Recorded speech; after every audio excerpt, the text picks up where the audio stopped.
आप सभी का हार्दिक स्वागत है।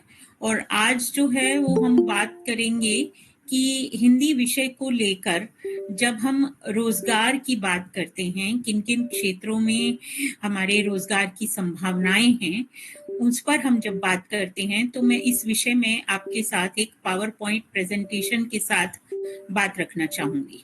ठीक है, मैं 1 मिनट स्क्रीन शेयर कर रही हूँ। जो है वो अपना प्रारंभ करते हैं। मैं प्रोफेसर शोभा कौर किरोड़ीमल महाविद्यालय में हिंदी विभाग में पढ़ाती हूँ। पिछले 18 वर्ष हो गए हैं मुझे। तो हिंदी में रोजगार के जो प्रकार हैं वो बहुत तरह के हैं। अगर हम देखें तो किन किन क्षेत्रों में हमारे पास रोजगार के अवसर उपलब्ध हैं, तो हम ये देखेंगे कि एक तो शिक्षा का क्षेत्र है, शिक्षा सेवा क्षेत्र। उसके बाद अनुवाद है, अनुवाद के इन सब के विषय में आगे मैं विस्तार से आपके साथ बात करूंगी। पत्रकारिता का क्षेत्र है, प्रिंट मीडिया और इलेक्ट्रॉनिक मीडिया। इसी के साथ फिल्म है, सीरियल डबिंग है, वॉइस ओवर है, ओटीटी प्लेटफॉर्म भी है। इन सब में फिर पटकथा, क्या क्या चीजें हो सकती हैं, पटकथा, गीत लेखन। फिर भाषा विज्ञान का क्षेत्र है। फिर हमारे पास सबसे लोकप्रिय जो है वो भारतीय एवं राज्य लोक सेवा आयोग द्वारा सेवा के क्षेत्र हैं। और इसके अतिरिक्त फिर स्वरोजगार के क्षेत्र हैं। अगर हम शिक्षा के क्षेत्र की बात करते हैं तो इसमें एक तो विद्यालय में अध्यापन है और एक महाविद्यालय में अध्यापन है। जब आप विद्यालय में अध्यापन करने जाते हैं तो उसकी जो योग्यता है वो है बीए, और बीए के बाद आप बीएड करते हैं। तो आप जिस लेवल की पे ग्रेड पे जाते हैं वो स्तर 7 और 8 होता है।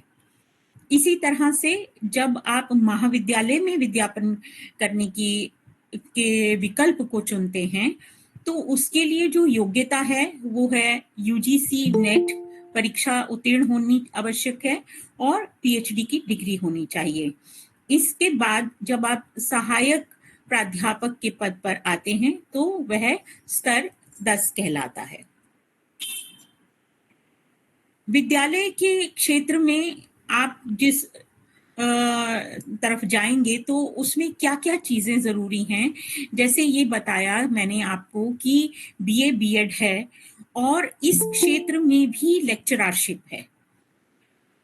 इस क्षेत्र में लेक्चररशिप भी है, और अगर आप बीए के बाद बीएड के बाद एमएड कर लेते हैं तो एजुकेशन के क्षेत्र में ही पीएचडी भी कर सकते हैं, शिक्षा के क्षेत्र में। तो आप जो है वो वहां पर उसी प्राध्यापक पद पर जाते हैं जैसे आप महाविद्यालयों में प्राध्यापक पद पर जाते हैं। इसके अतिरिक्त जो पढ़ाने की, स्कूलों में जो पढ़ाने की, विद्यालयों में जो पढ़ाते हैं, उसमें दिल्ली की ये जो एक योजना है वो है शिक्षक नियुक्ति परीक्षा, DSSSB।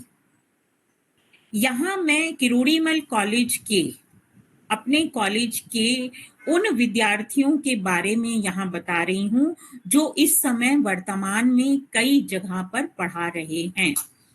जैसे प्रोफेसर गजेंद्र पाठक जी हैं जो इस समय विभागाध्यक्ष हैं और वो हिंदी विभाग हैदराबाद विश्वविद्यालय में हैं। प्रोफेसर ज्ञानतोष झा जी हैं जो इस समय आत्माराम सनातन धर्म महाविद्यालय के प्राचार्य हैं। इसी तरह से प्रोफेसर सूर्यनाथ जी हैं जो पूर्व विभागाध्यक्ष थे दिल्ली विश्वविद्यालय के हिंदी विभाग में। इस समय वर्तमान में दिल्ली विश्वविद्यालय की हिंदी विभाग में प्रोफेसर चंदन चौबे जी हैं। इसी तरह से Shri Ram college of commerce में डॉक्टर रवि कुमार हैं। ये सब किरोड़ीमल कॉलेज से इन्होंने हिंदी बीए, एमए, कुछ ने एमए भी किया, नहीं तो बीए तो किया ही है, और ये किरोड़ीमल कॉलेज से इन्होंने शिक्षा प्राप्त की है। डॉक्टर प्रदीप सिंह है, अंबेडकर महाविद्यालय में पढ़ा रहे हैं। डॉक्टर विभास चंद्र वर्मा हैं, देशबंधु महाविद्यालय में। डॉक्टर कुसुमाकर पांडे हैं, अरविंदो महाविद्यालय में। डॉक्टर सुरेंद्र हैं, रामलाल महाविद्यालय में। डॉक्टर अमिताभ राय हैं, श्यामलाल महाविद्यालय में। डॉक्टर आलोक पांडे, रामानुजम महाविद्यालय में हैं, डॉक्टर अनिल आत्माराम सनातन धर्म महाविद्यालय में पढ़ा रहे हैं, डॉक्टर नीरव अदालजा जो हैं अम्बेडकर महाविद्यालय में पढ़ा रहे हैं, डॉक्टर प्रभांशु ओझा हंसराज कॉलेज में पढ़ा रहे हैं, डॉक्टर निर्भय अभी अभी उनका परमानेंट हुआ है रामजस कॉलेज में। इसी तरह से हमारे ये विद्यार्थी रहे हैं, निर्भय हमारा विद्यार्थी रहा है, उनको हम लोगों ने पढ़ाया है, डॉक्टर विद्या राम मीना दौलत राम में परमानेंट हुए हैं, डॉक्टर सत्य प्रकाश इस समय बनारस हिंदू विश्वविद्यालय में पढ़ा रहे हैं, और अभी बिल्कुल दीपांशु पाठक जो कि 2017 के बैच का विद्यार्थी है, उसका अभी सत्यवती तांधेर दिल्ली विश्वविद्यालय में इनका अभी जो है वो स्थायी नियुक्ति हुई है। अब जो है उसके बाद आता है क्षेत्र अनुवाद का। अनुवाद का क्षेत्र एक ऐसा क्षेत्र है जो हमारे हिंदी के विद्यार्थियों के लिए सर्वाधिक नौकरियां प्रदान करता है।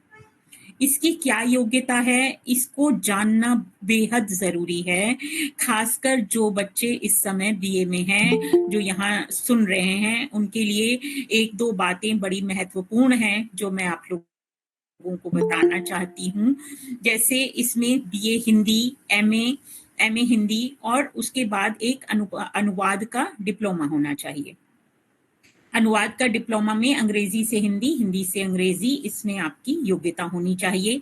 ये कहाँ से जो है किया जा सकता है अनुवाद का कोर्स, तो एक तो हमारा हिंदी विभाग ही है दिल्ली विश्वविद्यालय का। एमए करते हुए आप जो है अनुवाद का कोर्स अवश्य कर लीजिए। ये पार्ट टाइम कोर्स है और इसकी क्लासेस शाम के समय लगती हैं 3 से 5, या जो भी समय कई बार बदल जाता है, लेकिन दिल्ली विश्वविद्यालय से है। इसी तरह से भारतीय अनुवाद परिषद से आप कर सकते हैं। इग्नू से सर्टिफिकेट कोर्स भी है, डिप्लोमा भी है और एमए जैसा डिग्री कोर्स भी है। इसी तरह से भारतीय विद्या भवन, ये संस्थाएं हैं जहां से आप डिप्लोमा का कोर्स कर सकते हैं। यहाँ मैं आप लोगों को स्क्रीन पर ये दिखाना चाह रही हूँ कि ये अभी बिल्कुल लेटेस्ट जो है वो हिंदी ट्रांसलेटर के जो निकली वैकेंसी सर्वाधिक नौकरियां जो हैं वो निकली हैं, 307 पद हैं। इसमें अलग कैटेगरी के अलग अलग पद हैं और इतने विभागों में अनुवाद की जरूरत है। आप देख भी जो हमारी मिनिस्ट्रीज हैं उसमें अनुवादकों की जरूरत पड़ती है। ये सरकारी जॉब है जूनियर ट्रांसलेटर की, और उसमें जब आप लग जाते हैं तो इंटरनल एग्जाम अगर आप पास करते करते काफी ऊंचे पद पर चले जाते हैं अनुवाद के क्षेत्र में भी। तो ये एक उदाहरण के लिए मैंने आपको इस बार जो वैकेंसी निकली हैं उसकी आपको ये फोटो दिखा रही हूँ। ये जूनियर हिंदी ट्रांसलेटर्स की है, ठीक है। अनुवाद के डिप्लोमा के द्वारा रोजगार की और कहाँ संभावनाएं हो सकती हैं, वो आप इस समय स्क्रीन पर जो हैं जिनको हमने पढ़ाया है वो इस समय बैंक में अधिकारी हैं। इसी तरह एसएससी जो स्टाफ सिलेक्शन बोर्ड है भारत सरकार के मंत्रालयों में, वहाँ अनुवादक जो अभी पिछले वाली स्लाइड में मैंने आपको दिखाया है। इसी तरह से लोकसभा और राज्यसभा में अनुवादक की निरंतर जो है वो आप देखेंगे कि वैकेंसी निकलती रहती है। लोकसभा में अगर आप हिंदी और इंग्लिश में बराबर जो है वो एक फ्रीक्वेंसी रखते हैं कि अगर आपको इंग्लिश भी फ्लुएंटली आती है और तुरंत आप अनुवाद कर लेते हैं, तो लोकसभा में तात्कालिक अनुवादक, जिसे हम इंटरप्रेटर कहते हैं या आशु अनुवादक कहते हैं, उनकी भी जो है वो वैकेंसीज निकलती रहती हैं। इसी तरह से भारतीय रिजर्व बैंक, आरबीआई एवं पीएसयू में हिंदी अधिकारी जो है इसकी जो है वो पोस्ट निकलती रहती हैं। अब ये है कि अनुवाद डिप्लोमा का जो है और आगे क्या और भी महत्वपूर्ण कहाँ प्रयोग हो सकता है कि अगर आप कोई विदेशी भाषा भी साथ में सीख जाते हैं, तो एक तो दिल्ली विश्वविद्यालय के जो विभिन्न महाविद्यालय हैं और विभाग हैं, वहाँ से तो आपको ये अनुवाद का डिप्लोमा कर ही सकते हैं। अगर आप कोई भी विदेशी भाषा, जैसे कि जर्मन है, फ्रेंच है, जापानी है, चीनी भाषा है या विश्व की अन्य भाषाएं भी, अगर आप उसे बीए के साथ-साथ सीख सकते हैं, लेते हैं, तो अनुवादक की आपको जो है बहुत अच्छे जो हैं वो उसके अवसर प्राप्त होते हैं। ध्यान से सुनिएगा प्रिय विद्यार्थियों, क्योंकि इन सभी देशों की जो एम्बेसी हैं वो भारत में हैं। तो इन एम्बेसी में अगर आप वहाँ की भाषा सीख लेते हैं तो वहाँ और कई बार आपको विदेश में भी जाने का अवसर मिल जाता है। इसी तरह से विदेशी उच्चायोग में अनुवाद की ज़रूरत पड़ती है। इंग्लिश और उसकी भाषा आनी आपके लिए आवश्यक होती है।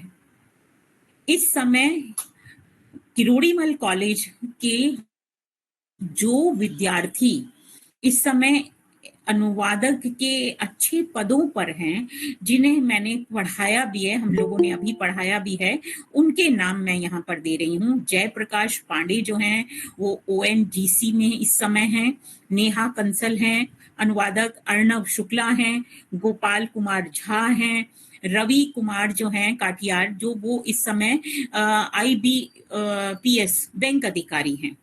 राघविंदर सिंह की अभी अभी जॉब लगी है कुछ दिन पहले ही भारतीय तेल निगम में। इसी तरह से वैशाली, ये तो मतलब अपने ही पढ़ाए हुए बच्चे हैं जो अभी कुछ वर्ष पहले ही के बैच से निकले हैं, तो ये भी IBPS से में हैं। अंजलि सुनारिया जो हैं ये गवर्नमेंट जॉब में हैं अनुवाद के क्षेत्र में। पवन कुमार हैं, ये भी बैंक अधिकारी हैं IBPS के। अनिमेश सिंह हैं, ये भी हैं। और इसीलिए मैंने एक कॉलम रखा है कि अगले अनुवादक आप हो सकते हैं। अब है कि पत्रकारिता के क्षेत्र में आप आगे कहाँ तक जा सकते हैं। पत्रकारिता के लिए जो योग्यता की जरूरत है वो है BA हिंदी।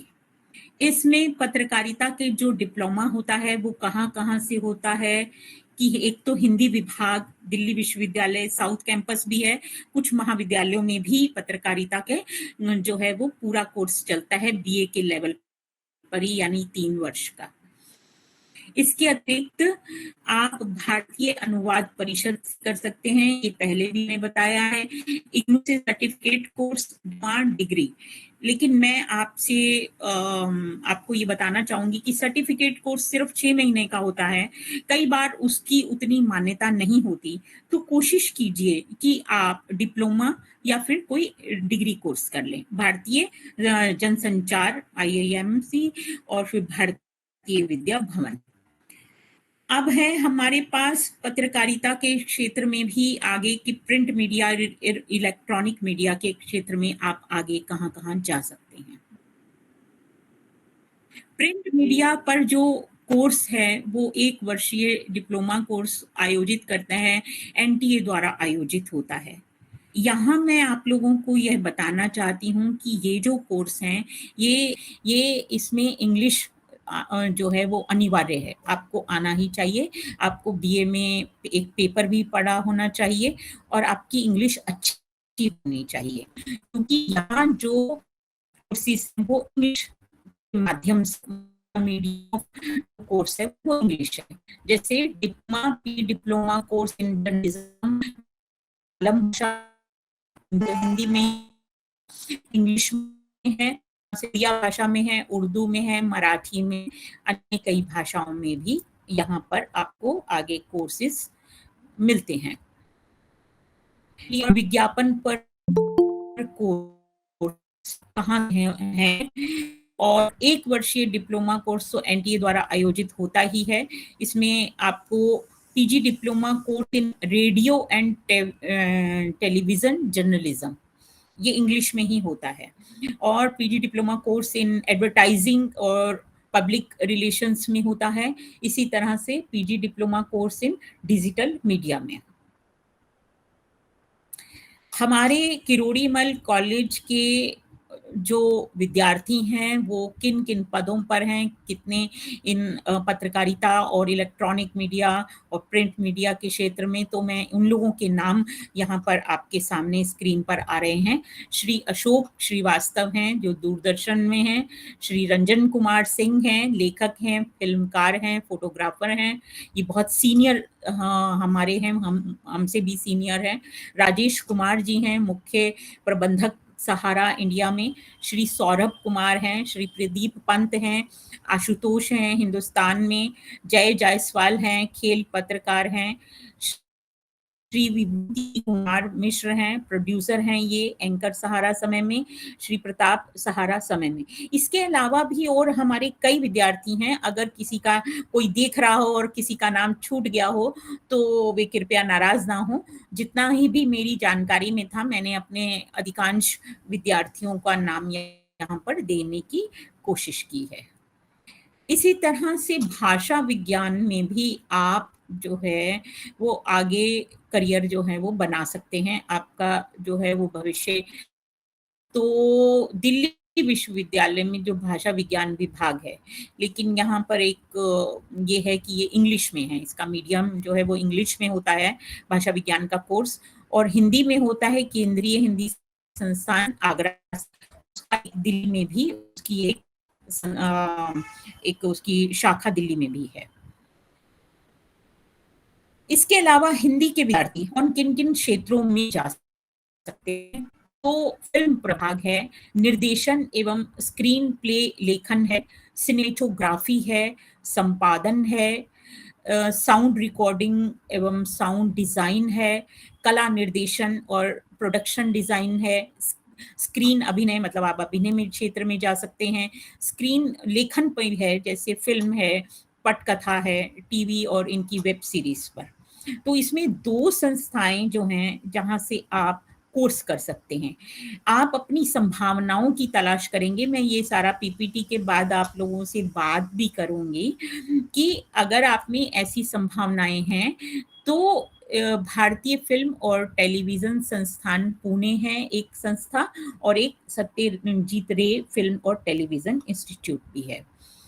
अब इनके बारे में थोड़ा सा ये और भी डिटेल में है कि टीवी विंग है, डायरेक्शन है, इलेक्ट्रॉनिक सिनेमेटोग्राफी है, वीडियो एडिटिंग है, साउंड रिकॉर्डिंग और टेलीविजन इंजीनियरिंग भी है। ठीक है, तो ये जो है ये भारतीय फिल्म और टेलीविजन संस्थान पुणे से क्या क्या होता है उसके बारे में मैं आपको बता रही हूँ। इसके लिए योग्यता है कि किसी भी विषय में, सिर्फ हिंदी ही नहीं, किसी भी विषय से आप स्नातक यानी बीए होना चाहिए। उसके साथ ही 3 वर्षीय पोस्ट ग्रेजुएट डिप्लोमा किस क्षेत्र में, निर्देशन एवं स्क्रीन या प्ले लेखन या संपादन, साउंड रिकॉर्डिंग और साउंड डिजाइनिंग, ये यहाँ से होता है, ये 3 वर्षीय है। फिर कला निर्देशन एवं प्रोडक्शन डिजाइन यानी कि स्नातक अप्लाइड आर्ट्स, चित्रकला, फाइन आर्ट्स में डिप्लोमा या स्नातक। फिर 2, ये तो 3 वर्ष वाले हैं, फिर 2 वर्षीय भी हैं कि 2 वर्षीय पोस्ट ग्रेजुएट डिप्लोमा जो है वो स्क्रीन अभिनय में है, स्क्रीन लेखन में है, जो टीवी फिल्म सीरियल और ये जो वेब सीरीज आते हैं उसमें ये कोर्स होते हैं। 1 वर्षीय जो है वो पोस्ट ग्रेजुएट डिप्लोमा जो निर्देशन के क्षेत्र में या सिनेमेटोग्राफी के क्षेत्र में, साउंड रिकॉर्डिंग और टेलीविजन और अब मैं अक्सर अपनी क्लास में ये कहती हूँ कि आप सिर्फ नौकरियों के ही पीछे ना रहें, आप स्वरोजगार के क्षेत्र में भी जो है अपनी योग्यता का प्रदर्शन करें। तो स्वरोजगार के क्षेत्र में हम किन किन क्षेत्रों में आप अपनी योग्यता का प्रदर्शन कर सकते हैं, तो अनुवाद के क्षेत्र में एक पूरा व्यापार है जिसमें आप अपनी स्वतंत्र कंपनी बना सकते हैं, स्वतंत्र रूप से भी कार्य कर सकते हैं यानी फ्रीलांसर, और अपनी कंपनी भी बना सकते हैं। इसी तरह से प्रकाशन उद्योग जो है पूरा का पूरा, उसमें आप अपना निवेश भी कर सकते हैं और अपनी एक प्रकाशन संस्थान भी बना सकते हैं। विज्ञापन एजेंसी का निर्माण कर सकते हैं, क्योंकि भारत में विज्ञापन का जो एक क्षेत्र है उसमें बहुत सारी संभावनाएं हैं। प्रिंटिंग प्रेस आप जो है वो भविष्य में अपनी योग्यता के अनुसार खोल सकते हैं। तो अब प्रश्न यह उत्पन्न होता है कि क्या इनके लिए कुछ प्रशिक्षण की भी आवश्यकता होती है? तो वो ऐसे भी संस्थान हैं जहां आपको इस संदर्भ में कुछ प्रशिक्षण भी प्राप्त हो सकता है। जैसे प्रकाशन संस्थान में आप जब निवेश करना चाहें आगे, तो राष्ट्रीय पुस्तक न्यास जो एनबीटी है दिल्ली द्वारा, इनके ओर से बुक पब्लिशिंग कोर्स होता है। मैंने स्वयं भी किया है ये कोर्स। आप लोग भी उसका कोर्स जो है वो कर सकते हैं और भविष्य में जो है वो लोग ट्रेनिंग भी देते हैं। इसमें वो लोग कुछ कार्यानुभव भी करवाते हैं और धीरे धीरे आप सीख जाएंगे कि प्रकाशन जगत का कार्य कैसे किया जाता है।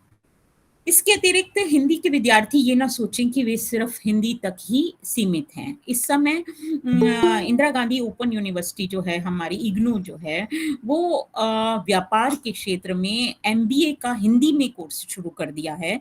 और अगर आप एमबीए कर लेते हैं तो आप विपणन और प्रबंधन के क्षेत्र में भी आगे जाते हैं। और मैं आपको बताना चाहूंगी कि हमारी एक विद्यार्थी जो है वो एक बड़े पद पे पहुंची है, आकृति अनन्या। तो एमबीए आप जो है इग्नू से भी कर सकते हैं। और जो भी नॉर्थ कैंपस के आसपास रहते हैं वे ये जानते हैं, और किरोड़ी मल कॉलेज के विद्यार्थियों के लिए तो ये बहुत उदाहरण भी हैं कि पुस्तक प्रकाशन उद्योग में हमारी मित्र और हमारे किरोड़ी मल कॉलेज से जो है वो बीए किए हुए डॉक्टर अमिता पांडे जी हैं, जो इस समय सेतु प्रकाशन की जो है वो प्रबंध निदेशक हैं। और बहुत ही अच्छा जो है इस समय सेतु प्रकाशन चल रहा है। और अमिता जी जो हैं उनका बहुत कुशल प्रबंधक के रूप में हमें हमारे सामने एक उदाहरण है। इसी तरह से स्टार्टअप भी हैं। स्टार्टअप में हमारे यहाँ किरोड़ी मल कॉलेज से मुकेश आनंद जी जो हैं वे हैं, और उन्होंने जो है महिला कथाकारों को समर्पित करते हुए हिप हिप हुर्रे करके एक संस्था जो है स्टार्टअप की प्रारंभ की है, जिसमें वे जितनी भी यशस्वी महिला कथाकार हैं उनके बारे में जो है वो पूरा आपको ज्ञान जो है वो मिलता है। ठीक है, तो ये एक जो है वो सारा जो आपके समक्ष हम देखते हैं। एक सेकेंड, अब आप लोगों से बातचीत करना चाहूंगी मैं कि आप लोगों के कोई जिज्ञासा, कोई प्रश्न, या कहाँ से आपको लगा और आपको क्या जानना चाहेंगे? हम उत्पल पहला प्रश्न पूछ रहे हैं। उत्पल जी जी बताइए। मैम मैम अनुवादक का जो कोर्स होता है वो अदर लैंग्वेज में मतलब हम सीखना चाहें तो उसमें किस प्रकार की कठिनाई होती है? जैसे हिंदी तो हमारी मातृभाषा है, इसलिए मैं आसानी से सीख सकते हैं हम सब, लेकिन जो अदर लैंग्वेज है दूसरी मतलब भाषाओं की मतलब बात उसका कर क रहे हैं। अक्षर भी हम लोग नहीं जाने अब तक, तो किस प्रकार से हमें सिखाया जाएगा?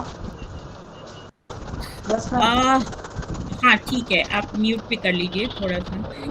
अनुवाद के क्षेत्र के लिए आपको दो तीन बातें बड़ी महत्वपूर्ण मैं आप लोगों को बताना चाहूंगी कि एक तो अनुवाद में बड़ी ही सावधानी की आवश्यकता है कि अगर आप बीए हिंदी कर रहे हैं तो अपने ग्रेजुएशन टाइम में एक पेपर इंग्लिश का जरूर पढ़ लीजिए, और फिर उसके बाद आप एमए करते हैं और फिर कोई डिप्लोमा कर सकते हैं। ठीक इसी तरह से अगर आप बीए इंग्लिश कर रहे हैं तो आपको एक पेपर हिंदी का पढ़ना अनिवार्य होता है। ठीक है। तो इसी तरह से आप जब ये मैंने आपको जो ये दिखाया है कि एसएससी की जो ये एडवर्टाइजमेंट निकली है जूनियर ट्रांसलेटर की, उसके नीचे उसकी योग्यताएं दी हुई हैं। हमेशा ध्यान रखिए कि जब भी कोई वैकेंसी निकलती है तो क्या होता है कि हम उसकी जो एलिजिबिलिटी जो वो मांग रहे होते हैं उसको थोड़ा सा हम ध्यान नहीं देते हैं। थोड़ा ध्यान से उस एलिजिबिलिटी वाले उसको पढ़ना चाहिए कि क्या क्या चीज़ें हैं। और जो बच्चे अभी ग्रेजुएशन में ही हैं तो वो अभी से ही उसका ध्यान रखें कि जैसे कुछ बच्चों से बात करो तो जो अभी जो थर्ड ईयर है, कई बार पता चलता है कि उन्होंने इंग्लिश का पेपर एक भी नहीं पढ़ा है, तो फिर वो है जो आगे दिक्कत हो सकती है। और लेकिन अभी जो इस समय ग्रेजुएशन में पढ़ रहे हैं जो बच्चे, वो किसी ना किसी रूप में एक पेपर जो है वो आप इंग्लिश का ज़रूर पढ़ लीजिए, क्योंकि यहाँ अगर इंग्लिश ऑनर्स का कोई बच्चा जुड़ा हुआ है तो वो हिंदी का एक पेपर अवश्य अनिवार्य रूप से पढ़ ले। तो ये दोनों भाषाएं आपको आनी चाहिए। उत्पल ने ये कहा कि हम अन्य भाषाएं में देखिए जो भारतीय भाषाएं हैं उनमें उनको सिखाने के लिए ध्यान से सुनिएगा, दिल्ली विश्वविद्यालय में जो डिपार्टमेंट होते हैं, जैसे पंजाबी का डिपार्टमेंट है तो वो पंजाबी सिखाने का कोर्स वो लोग करवाते हैं। ऐसे ही तमिल सीख सकते हैं, मलयालम सीख सकते हैं, मणिपुरी सीख सकते हैं। कोई भी भाषा थोड़ी अगर आप अलर्टनेस दिखाएंगे तो आप जो है वो दिल्ली विश्वविद्यालय की ये जो फैकल्टी ऑफ आर्ट्स है वो आप उस भाषा जिस भाषा को आप सीखना चाहते हैं उसके डिपार्टमेंट में जाइए, तो वहाँ से आपको जो है सर्टिफिकेट कोर्स कर सकते हैं, आगे एडवांस कोर्सेज भी कर सकते हैं। इस तरह के जो हैं वो प्रावधान हैं हमारे यहाँ। हाँ जी, किसी अन्य का कोई और जिज्ञासा या प्रश्न?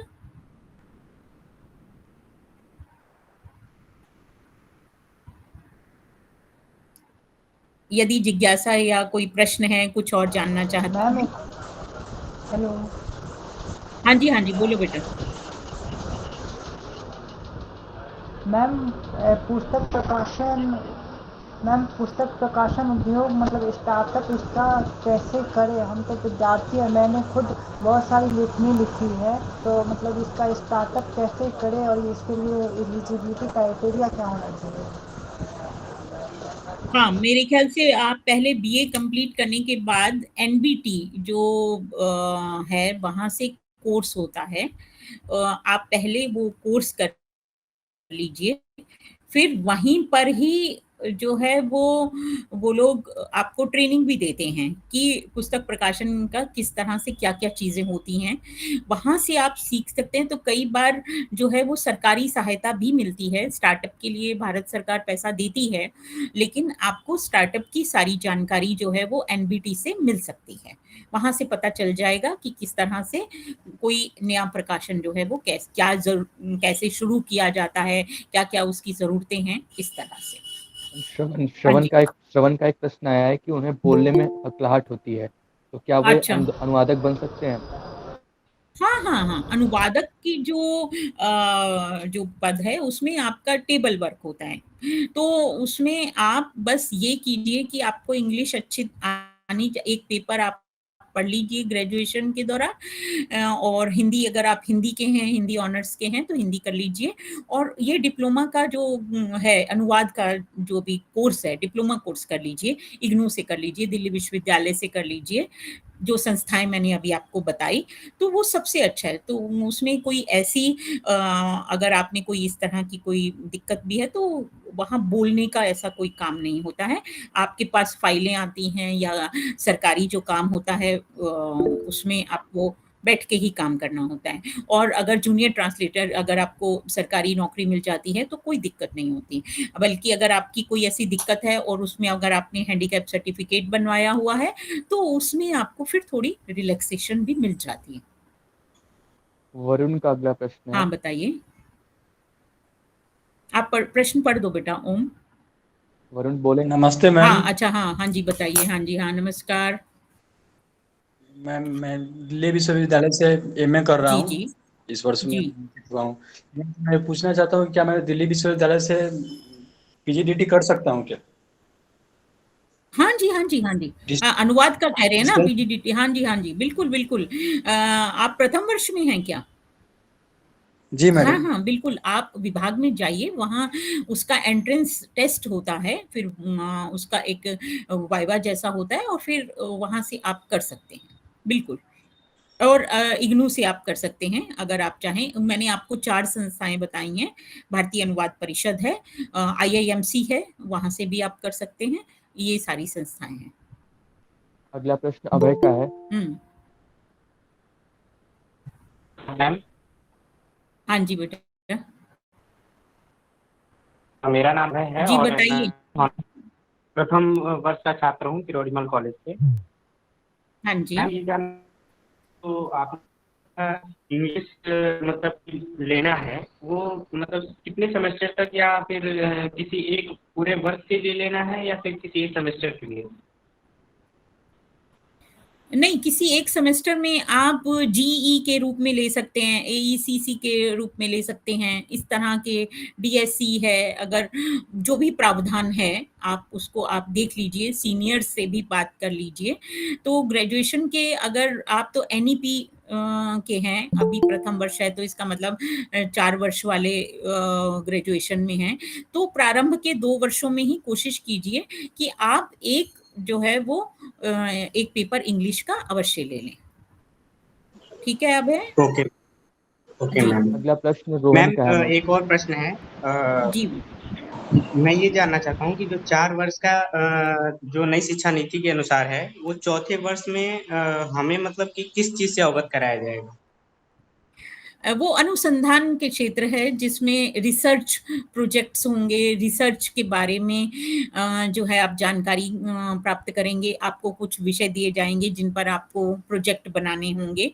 तो वो धीरे-धीरे क्योंकि अभी एक भी वर्ष हुआ नहीं है, तो अभी ऐसा कुछ बहुत मूर्त रूप भी सामने नहीं आया, लेकिन मुख्य रूप से अनुसंधान का जो है वो चौथा वर्ष ऐसा एनईपी में बताया गया है। वरुण अपने ओके, प्रश्न को जोड़ना धन्यवाद चाहते मैम। हैं जी, संभवतः। जी। वरुण हाँ आप जी। कुछ पूछना चाहते हैं अभी? नहीं भैया, वही प्रश्न था मेरा। अच्छा, ठीक है। रोहन आप पूछें। नमस्ते मैम। हाँ, नमस्ते बेटा। मैम, जो दिल्ली यूनिवर्सिटी में institute of life long learning है ILLL, हुँ, हुँ। इसमें इससे कौन सा कोर्स होता है? इसमें जो कोर्सेज़ हैं वो एक तो जो ऑनलाइन चीज़ें हैं, ऑनलाइन इनका प्रोस्पेक्टस आप देख सकते हैं, आप उनकी वेबसाइट पर जाके जो है वो देख सकते हैं। बहुत तरह का जो है कोर्सेज़ हैं, उनके आप देख लीजिए और उनकी योग्यता भी वहीं पर निर्धारित है, तो उस हिसाब से आप देख सकते हैं। ये शोध के क्षेत्र में भी है, ILLL, इसीलिए उसका नाम भी है कि लाइफ लॉन्ग लर्निंग जो है इंस्टीट्यूट है वो। अन्य किसी का अगर प्रश्न रह गया हो? हाँ, अंकित तिवारी ने hand Ankit, raise. Yes ma'am. Hmm. नमस्ते मैम। जी, नमस्ते। मैम, मेरा प्रश्न था कि हिंदी क्षेत्र में एक अध्यापक की भूमिका कितनी हो सकती है, मतलब रोजगार के तौर पर आज के समय में? विद्यालय के स्तर पर या महाविद्यालय के स्तर पर? विद्यालय और महाविद्यालय दोनों के स्तर पर, और साथ ही हिंदी में उसके रिसर्च पे भी देखा जाए। नहीं, रिसर्च पर देखा जाए तो मैं ये एक अलग हिस्सा है जो अभी मुझे प्रश्न का नहीं समझ में आ रहा है। देखिए, जी मैम। मुझे ऐसे लगता है कि अध्यापन एक ऐसा क्षेत्र है जिसमें कभी भी जो है वो कमी नहीं आ सकती है रोज़गार की। जो स्कूल शिक्षा है, जो विद्यालयों की शिक्षा है, उसमें हर वक़्त जो है आपके पास रोज़गार के क्षेत्र रहते हैं। अगर आप योग्यता अर्जित कर लेते हैं, बीएड कर लेते हैं, तो आप उस क्षेत्र में टीजीटी है, पीजीटी है, ये तो स्कूल टीचिंग तो है ही साथ में। अगर आप उस क्षेत्र में आगे बढ़ना चाहते हैं, जैसे बीएड के साथ आप एमएड भी कर लेते हैं, तो ऐसा भी है कि आप किसी आपकी परमानेंट हो जाती है तो फिर आप 10 साल में, 12 साल में उसी ही स्कूल में आप प्रिंसिपल तक पोस्ट पे जा सकते हैं। अगर आप पीएचडी क्षेत्र में कर लेते हैं, क्योंकि एजुकेशन का जो एक क्षेत्र है, जो मतलब बीएड एमएड करने के बाद वहां आप पीएचडी भी कर सकते हैं और उस क्षेत्र में आप प्राध्यापक भी बन सकते हैं। ठीक है। और विश्वविद्यालय जो महाविद्यालयों के जो प्राध्यापन है, इनका भी पूरा रोजगार के पूर्ण अवसर है, ये हम देखते ही हैं। जब तक मुझे तो लगता है कि यह जीवन है, शिक्षा ही एक ऐसा क्षेत्र है जिसमें पूर्ण रोजगार के अवसर हैं। शुक्रिया मैम। जी कृष्णा आप पूछे।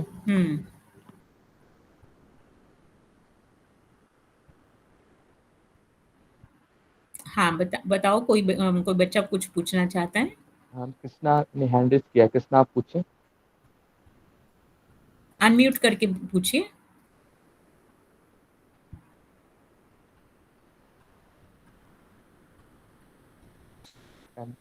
कोई बात नहीं, मैं अब एक दो बातें मैं आपके साथ करना चाहूंगी, जितने भी। नमस्कार। हाँ बेटा, हाँ जी, नमस्कार। हाँ, मैम कह रहे हैं कि हिंदी विद्यार्थियों के लिए वक्ता के तौर पर भी एक मतलब अवसर प्रदान हो सकता है, जहाँ पर राजनीतिक क्षेत्र में हो या फिर प्रेरक वक्ता के तौर में हो।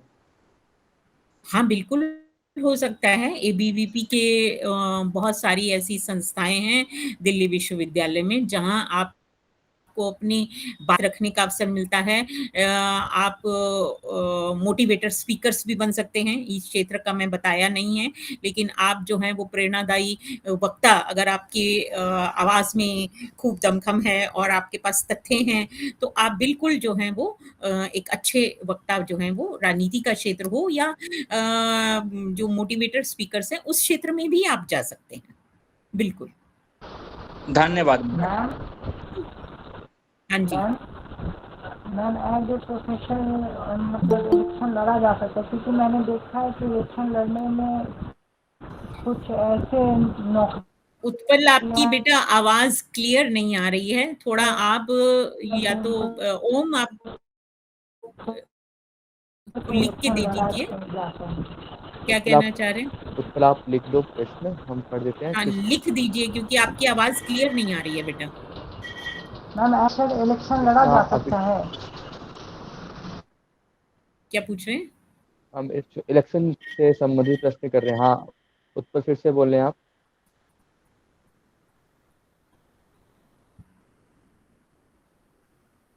उत्पल आप फिर से बोलें या प्रश्न लिख दें।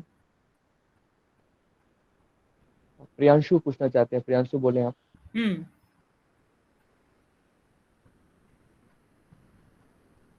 अनम्यूट करके पूछिए प्रश्न।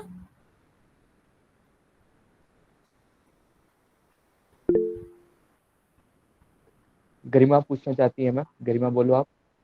हाँ जी, हाँ जी, बताइए। नमस्ते मैम। हाँ, नमस्ते बेटा।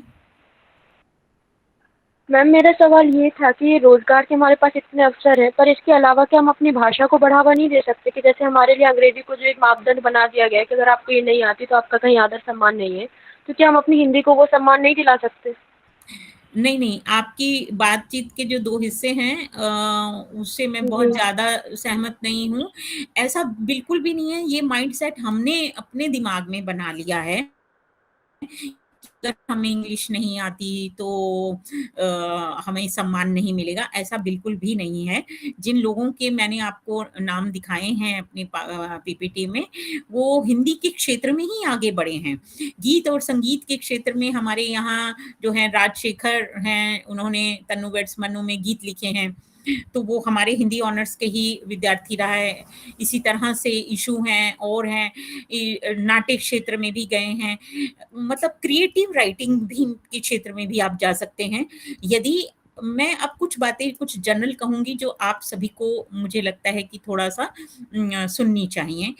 एक तो पहले से ही बिल्कुल भी किसी की सुनी सुनाई बात पर हिंदी के प्रति अपनी कोई पूर्वाग्रह मत बनाइए। ऐसा बिल्कुल भी नहीं है कि हिंदी के क्षेत्र में आप जो है अगर बीए हिंदी कर रहे हैं या हिंदी के क्षेत्र में तो रोजगार नहीं होंगे या सम्मान नहीं होगा, ऐसा बिल्कुल भी नहीं है। हमारे देश के तो प्रधानमंत्री ही हिंदी में बात रखते हैं। हमें यही देखना बहुत महत्वपूर्ण है। और अगर आपको नहीं मालूम शायद, तो मैं आपको बताना चाहूंगी कि जो गृह मंत्री हैं अमित शाह जी, उन्होंने कहा है कि अब सभी मिनिस्ट्री जितनी भी हैं उनको हिंदी में अपना काम करना अनिवार्य है। तो होता क्या है कि काम वो लोग इंग्लिश में करेंगे लेकिन ट्रांसलेशन करना पड़ेगा हिंदी में। तो ट्रांसलेटर्स की जॉब का तो हम इधर भी देखते हैं कि एक जो है एक क्षेत्र विस्तार हो रहा है। तो हिंदी पढ़ने के बाद पहले तो अपने मन से ही ये सब निकाल दीजिए।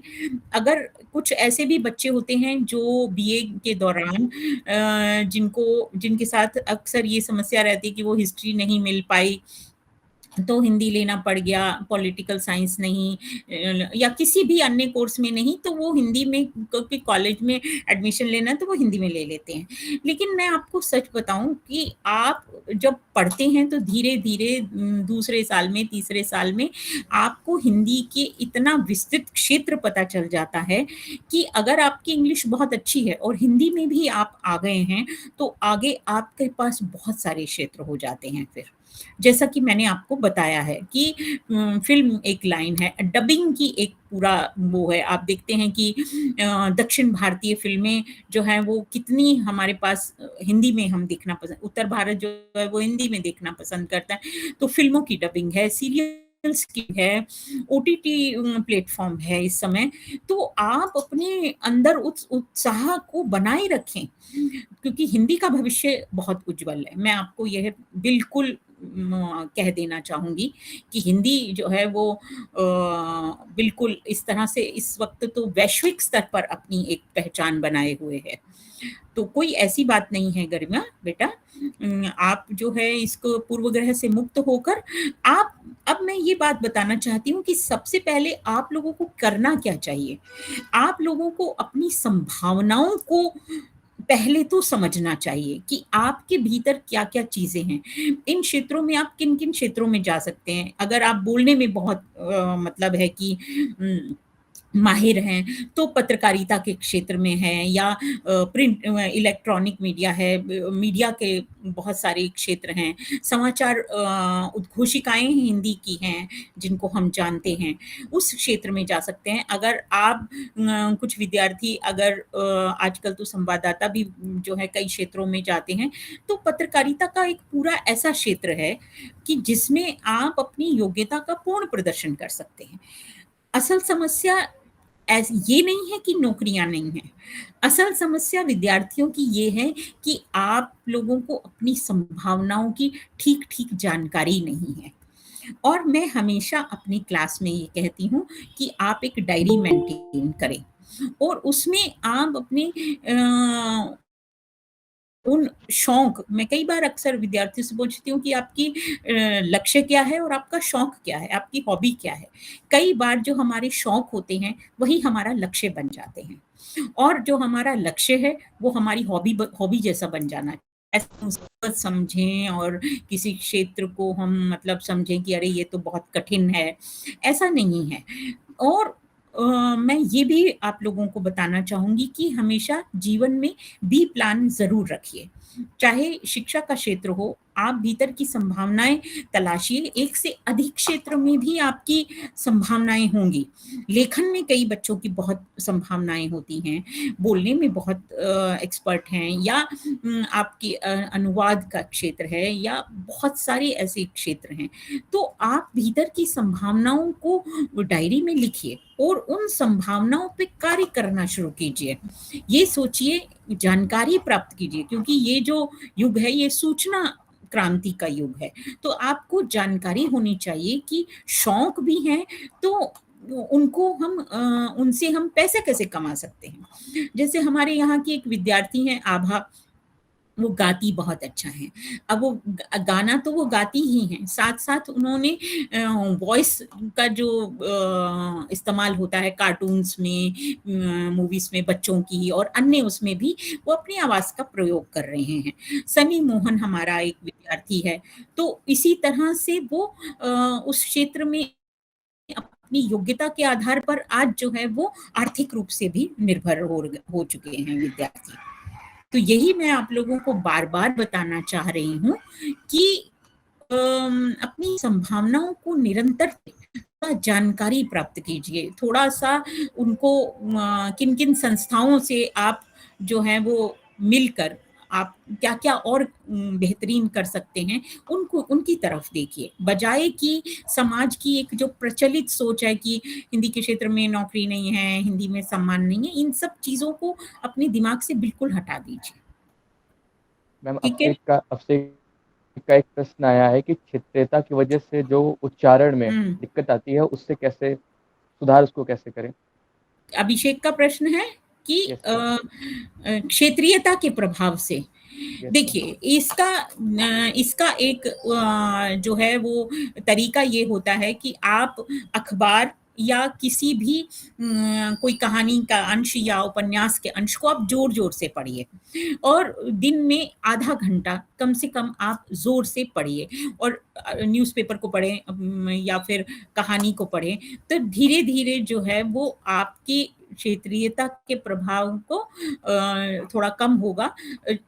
कॉलेज में हम देखते ही हैं कि हम बच्चों को टोकते हैं कि इस समय आप क्षेत्रीयता बहुत अच्छी चीज़ है आपकी, उसका सम्माननीय है, लेकिन जब आप महाविद्यालय में आ गए हैं, तो कोशिश करें कि आप शुद्ध हिंदी के आप देखेंगे कि उसमें किस तरह से है, तो पढ़ते-पढ़ते ही आपका उच्चारण ठीक हो जाएगा। थोड़ा ज़ोर से उसको पढ़ें आप, एकांत में बैठ के पढ़ें या मित्रों के साथ बैठ के पढ़ें, लेकिन डेली की प्रैक्टिस करें, रोज़ाना। हाँ जी। और कोई जिज्ञासा? मैम अभी तो मैम मेरा एक प्रश्न था। हाँ जी, हाँ जी। आर्थिकता पर मतलब जो आर्थिक समृद्धि होती है, उससे भाषा का या राजनीति का कितना अंतर संबंध होता है? भाषा और राजनीति का? मतलब पहला तो है कि आर्थिक समृद्धि या आर्थिकता, किसी क्षेत्र की जो आर्थिकता है, वो भाषा से कैसे प्रभावित होती है? भाषा उस पर कितना निर्भर करती है? क्या अंतर संबंध होता है? फिर राजनीतिक परिस्थितियों का, फिर बौद्धिकता का, मतलब भाषा इन तीनों विषयों से कितना प्रभाव रखती है, या इन तीनों चीज़ों का भाषा पर कितना प्रभाव रहता है? मुझे लगता है कि भाषा बहुत महत्वपूर्ण है। मैं फिर से अपनी उसी बात को आपको भी यही कहना चाहूँगी कि पहले आप अपना संभावना का क्षेत्र देख लीजिए।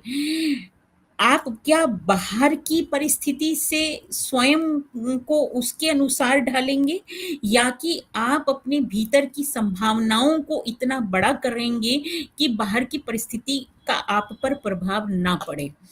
भाषा के क्षेत्र में आप इस तरह से जान लीजिए कि अभी मैंने आपको पीपीटी के माध्यम से इतने सारे क्षेत्र बताए, ठीक है? ये सब हिंदी के ही क्षेत्र हैं और अगर उसके साथ आपको एक अंग्रेज़ी भाषा भी आ जाती है, तो ये दोनों जो हैं, वो महत्वपूर्ण हो जाती हैं। असल बात आपका लक्ष्य क्या है, ठीक है? आप लक्ष्य को प्राप्त करेंगे, तो आपके आर्थिक जो है वो आत्मनिर्भर होंगे।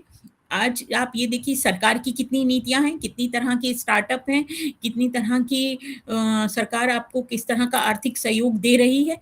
फिर ये प्रश्न जो आपका है वो थोड़ा कम हो जाएगा और आपका लक्ष्य क्या है वो महत्वपूर्ण है।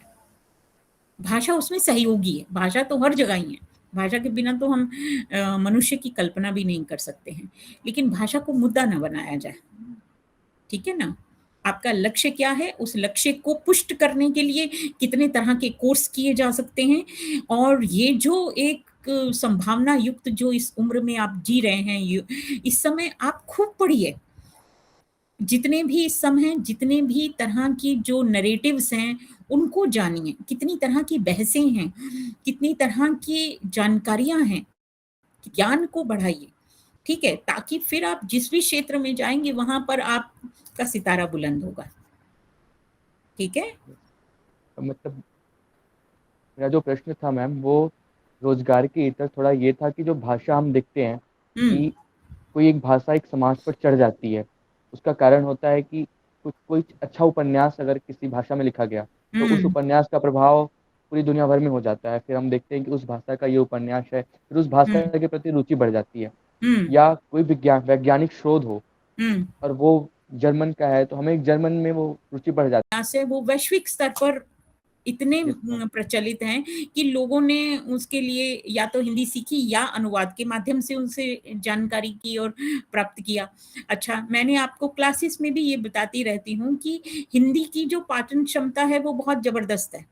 हिंदी एक खुला आकाश है, जिसमें जैसे ही कोई नई जो है वो वैज्ञानिक उन्नति होती है, उसके लिए अचानक से एक शब्द भी, मतलब एक हमारा समाज उसके लिए एक शब्द गढ़ लेता है।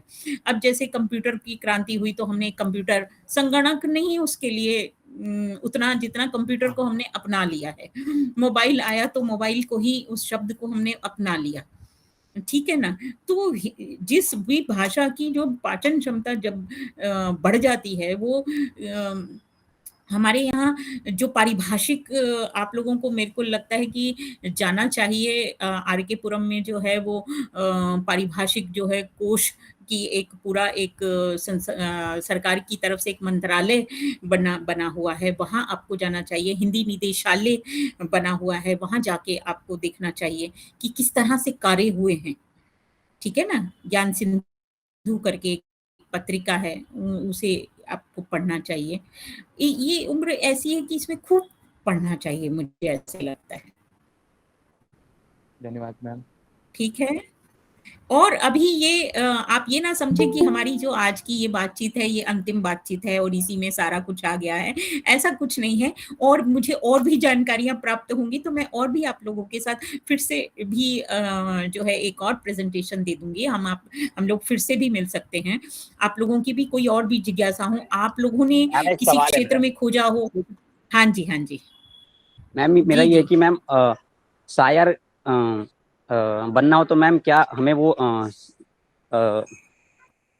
उर्दू मैम सीखना पड़ेगा हिंदी के साथ? अगर मैम शायर बनना है तो, कवि बनना है तो? आप जी, आपको फिर उर्दू का एक सर्टिफिकेट कोर्स होता है। अगर आपको वो भाषा आती है, मान लीजिए किसी शब्द के लिए कुछ एक पारिभाषिक शब्द उर्दू का आए, तो उससे आपकी बात में जो है, जिसे कहते हैं ना कि चार चांद लगना, आपकी बात में एक वजन हो जाएगा। तो अवश्य सीखनी चाहिए। उर्दू का सर्टिफिकेट कोर्स होता है दिल्ली विश्वविद्यालय से, आप कर सकते हैं। आप पढ़ भी सकते हैं। जो उर्दू शायरी हिंदी में भी मिलती हैं, हिंदी में भी अनुवाद होकर मिलता है, तो इस रूप में। हाँ जी, किसी और की कोई और जिज्ञासा? Thank you. जी, ठीक है। आज की हम बातचीत को समाप्त करते हैं, यहाँ संपूर्ण करते हैं। मैम प्रगति कुछ पूछना चाहती हैं? जी, बताइए। नमस्कार मैम, मैं आईटी इंद्रप्रस्थ महिला कॉलेज की 3rd सेमेस्टर की छात्रा हूँ।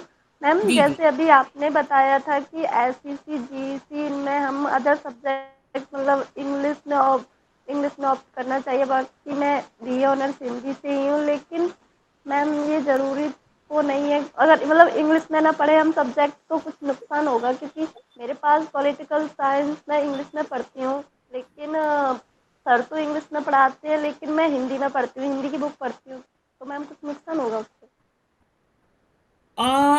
उसमें एक मीडियम का भी एक जो है वो एलिजिबिलिटी होती है कि यदि आपने जो है वो बीए हिंदी में किया हुआ है और एमए भी हिंदी में है, लेकिन अगर कोई और कोर्स ऐसा किया हुआ है जिसका मीडियम इंग्लिश में है, तो एक पेपर जो है वो इंग्लिश का अनिवार्य होता है अनुवाद के क्षेत्र में, या आपका मीडियम इंग्लिश होना चाहिए। अगर आप जैसे अदर कोर्सेज के हैं, पॉलिटिकल साइंस है या, तो फिर आपका जो हिस्ट्री है या ज्योग्राफी है या दूसरे हैं, तो मीडियम इंग्लिश होना चाहिए। कुल मिलाकर बात इतनी सी है कि आपको दोनों भाषाएं आनी चाहिए और उसके लिए आपके पास प्रमाण भी होना चाहिए कि हाँ भाई आपने अगर इंग्लिश माध्यम से किया है तो आप कर सकते हैं। अनुवाद के लिए योग्यता है ये। मैम अब हम एक आखिरी प्रश्न लेंगे अमर का। मैम जी अमर पूछिए आप। हाँ जी बताइए। यस नमस्ते मैम, मैं अमर प्रजापति। मैम मेरा ये क्वेश्चन था कि मैम जो 3rd ईयर में स्टूडेंट है अभी हिंदी ऑनर्स के, मैम उनको ये मालूम नहीं था कि इंग्लिश लेनी होती है अनुवाद के लिए, एक मतलब एक सेमेस्टर करनी होती है इंग्लिश वाला कोर्स। तो मैम हम लोगों का तो 3rd ईयर समाप्त होने को जा रहा है, तो मैम एमए में ऐसा कुछ हो सकता है कि हम लोग कर लें और मैम फिर अनुवाद के लिए हमारे लिए ऑप्शन खुल जाए? इस विषय में जानकारी प्राप्त करके मैं बता सकती हूँ। इस ग्रुप से आप जुड़े हुए हैं तो ओम जो है वो आपको इसकी जानकारी दे देंगे कि क्या स्थिति है कि अगर 3 वर्ष में आपने क्योंकि एक हिंदी का पेपर, इंग्लिश का फिर एक पेपर आपको क्लियर करना पड़ता है कहीं और से, लेकिन उसकी क्या पूरी जानकारी है वो मैं आपको फिर बता दूंगी। Yes ma'am, yes ma'am. हाँ ठीक है जी ठीक है। तो आज की बातचीत यहीं पर ही हम विराम लेते हैं और फिर कुछ और कहना चाहते हैं ओम आप? नहीं मैम, हम यहीं पे बहुत बहुत धन्यवाद हम सबका मार्गदर्शन करने के लिए। हम आगे भी ऐसे जुड़ते रहेंगे।